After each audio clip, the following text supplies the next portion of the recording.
Well, the election is finally over, thank goodness. We have a new president. My team lost, unfortunately.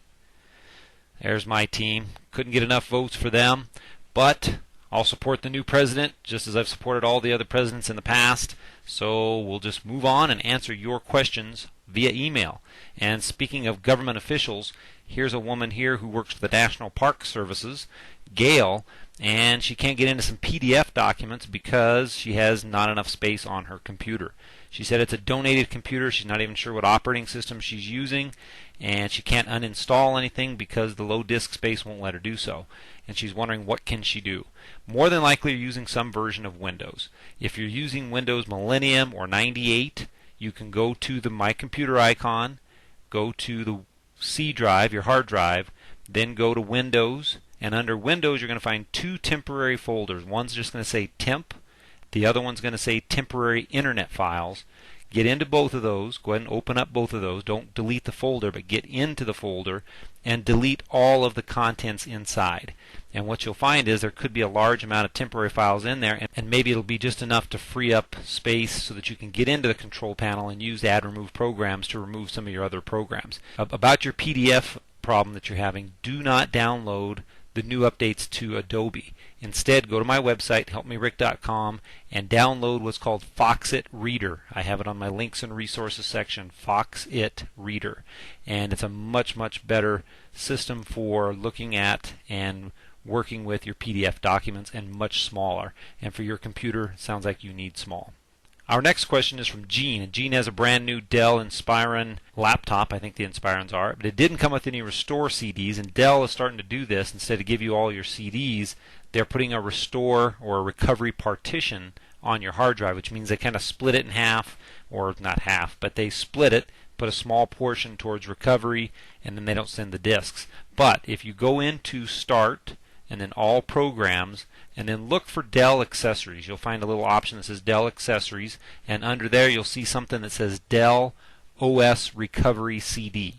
Dell OS Recovery CD, and that's the tool that you can use to create your own CD or DVD recovery CDs. My next question is from Salma, and I think Salma's written to us before. I love the name Salma, but she is trying to email pictures of her new granddaughter, congratulations, and she says she's getting some complaints because they take a long time to load, and if you are using a digital camera and not resizing them prior to sending, you are going to have a problem. Now you say you're using Windows Vista, and unfortunately if you're using Windows Vista and web-based mail, it's going to be hard to do the resizing easily. If you're using Outlook or Outlook Express, it's very simple. You just click on the photos you want to send, and then you click Send these photos via email, and it'll resize them for you. It'll give you the option to resize them.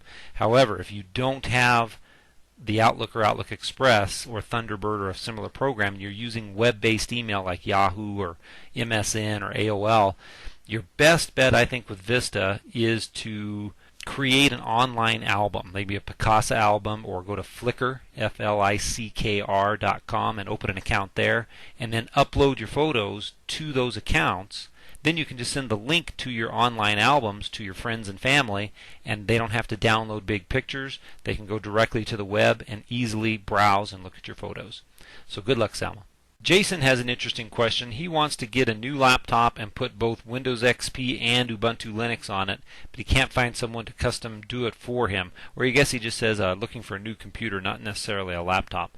And he's wondering what he could do. If you just want to put XP and Ubuntu on the computer, go through Dell or Hewlett-Packard's small business portion of their website, or call them, and they both still sell Windows XP, I think through the end of the year at the very least, and you have to buy Vista with it, but they'll install XP and just give you Vista disks, and then when you get the computer, you can use any of the Ubuntu flavors that you want and use what's called a live CD and have it split up the hard drive so you can have both operating systems on the same computer. It's not too hard of a deal to do, but the only way to get XP on a brand new computer is to go through Dell or Hewlett-Packard, or go through a local shop and tell them you just want the XP. Maybe the Ubuntu part is scaring them off, and you can add the Ubuntu later on.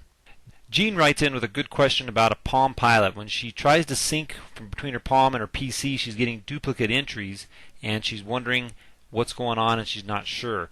With the Palm Pilot, there are some programs out there. If you go to palmgear.com and look and just search for duplicates, and there's a couple duplicate finder programs that will help you eliminate all the duplicates. But chances are what's going on is you might need to reinstall the Palm software. So I'm thinking what you're going to want to do is clean out all the duplicates with some kind of a duplicate finder program from Palm Gear, and then uninstall and reinstall your Palm software and see if that gets you back into a more normal sync situation. Elizabeth's writing in from Canada, and she was one of the many folks, in fact I think everyone that uses AVG antivirus, which is still my primary recommendation for PC antivirus software. They had a problem the other day where you couldn't update the software. Do not despair. When you cannot update, that doesn't mean you're not protected. All it means is you're not getting the newest update from that day. AVG updates itself at least once a day, sometimes twice a day or more, depending on how many updates are coming out. But on that particular day they had a problem and the updates didn't come out till later in the evening, but you are still protected on your computer. There's no need to panic. When things like this happen on the internet, the best thing you can do is just wait it out. It usually doesn't last more than a day, and in this case I think it was 4 to 6 hours, but just don't worry about it. You are protected. The updates will come once they solve the problem on their end with the update servers. Good question, and a lot of people had that question on, I believe it was this week on the 5th or the 6th. Here was a message from Greg, same day, had the same problem with the updates. Do not worry about it, the updates will come back to you. If you're having to always do the updates manually though, Greg, you might want to uninstall and reinstall AVG, but I think you're just experiencing the same thing a lot of people did on that day earlier this week. It was just a glitch on AVG side. You are protected, do not worry. Here we have yet another AVG question from the same day. Rajesh from England had the same problem. Refer to my previous answers, Rajesh, and you'll be just fine. Lori has a good question where she's wondering how to make Windows Media Player her default player. And what you'll do is open Windows Media Player, go to Tools, go to Options, and under Options there's going to be a little area or a tab called File Types. And in that area you can say set Windows Media Player as the default for all media types. There are certain things that Windows Media Player cannot work with, for example Flash, but anything else will be set in that area. Jay has a question about switching to the Firefox browser. Good for you, Jay. I think everyone should be using Firefox. And he's wondering, does he need to make any adjustments in his firewall, Spy Sweeper, AVG, etc.? No. All Firefox is just another browser. Works in tandem with Internet Explorer. You don't have to uninstall it either, and all of your current software should work just fine with it in terms of your protection software.